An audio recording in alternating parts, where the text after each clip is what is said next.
यः प्रवक्ष्यामि ज्ञानानं उंची 14+1 यज्ञात्वा मुनयः सर्वे 16.5 परां सिद्धिमितो गताः।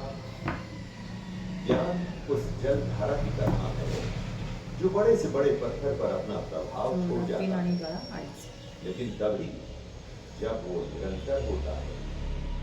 ज्ञान की साधना आसान नहीं है, लगे रहना पड़ता है। ऐसा ही कृष्ण इस श्लोक में कह रहे हैं।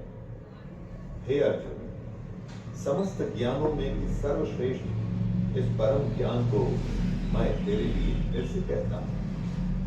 फिर से उस ज्ञान को बताएंगे जिसे जानकर बड़े बड़े ऋषि मुनि सिद्धि को प्राप्त हो गए।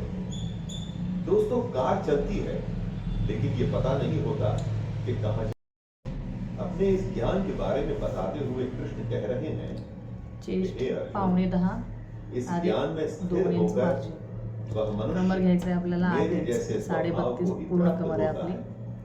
वह जीव न तो सृष्टि के प्रारंभ में फिर से उत्पन्न होता है और न ही प्रलय के समय कभी होता है। मम योनिर्महद्ब्रह्म तस्मिन् गर्भं दधाम्यहं सम्भवः सर्वभूतानां ततो भवति भारत। ये जो प्रकृति है इसे ही योनि मानना चाहिए, यानी कि माता। कृष्ण कहते हैं कि 8 तत्वों वाली जड़ प्रकृति ही समस्त वस्तुओं को उत्पन्न करने वाली योनि है।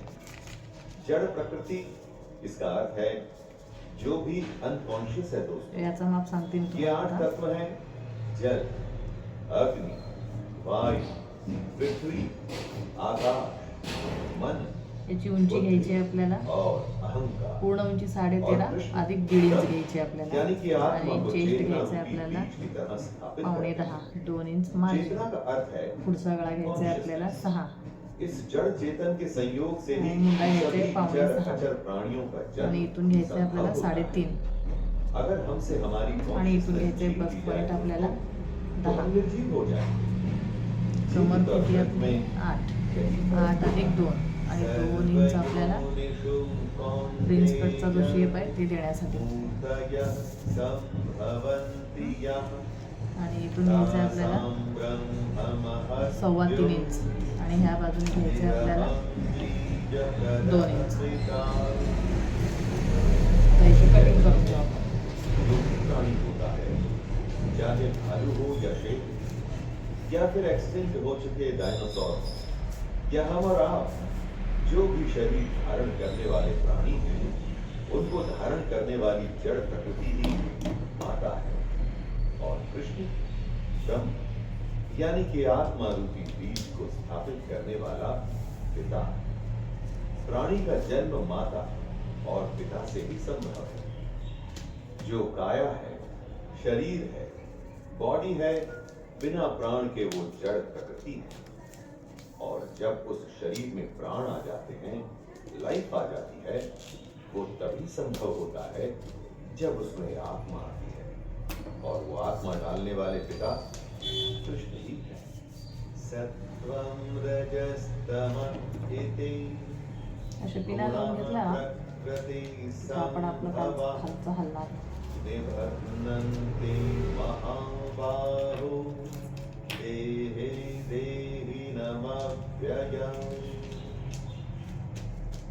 चेतना आत्मा जड़ प्रकृति से कैसे बनती है, इसी के बारे में कृष्ण इस श्लोक में बता रहे हैं। चला आपण कटिंग करून घेऊया। प्रकृति गुण 3 तरह के होते हैं: सात्विक गुण, राजसिक गुण और तामसिक गुण।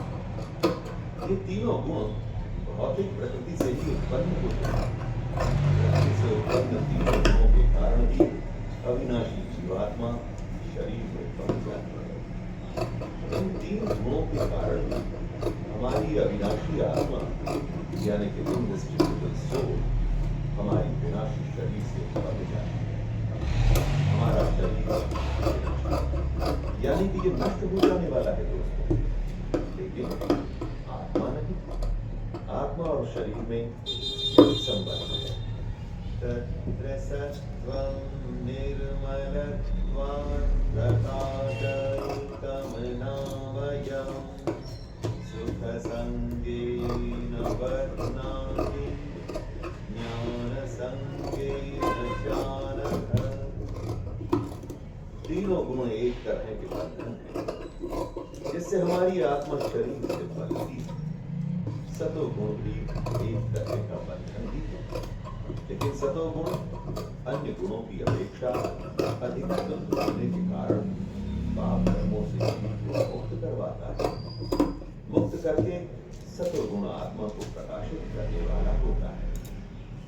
आत्मा हमारे अंदर ही है, लेकिन अज्ञान की वजह से हम उसे देख नहीं पाते।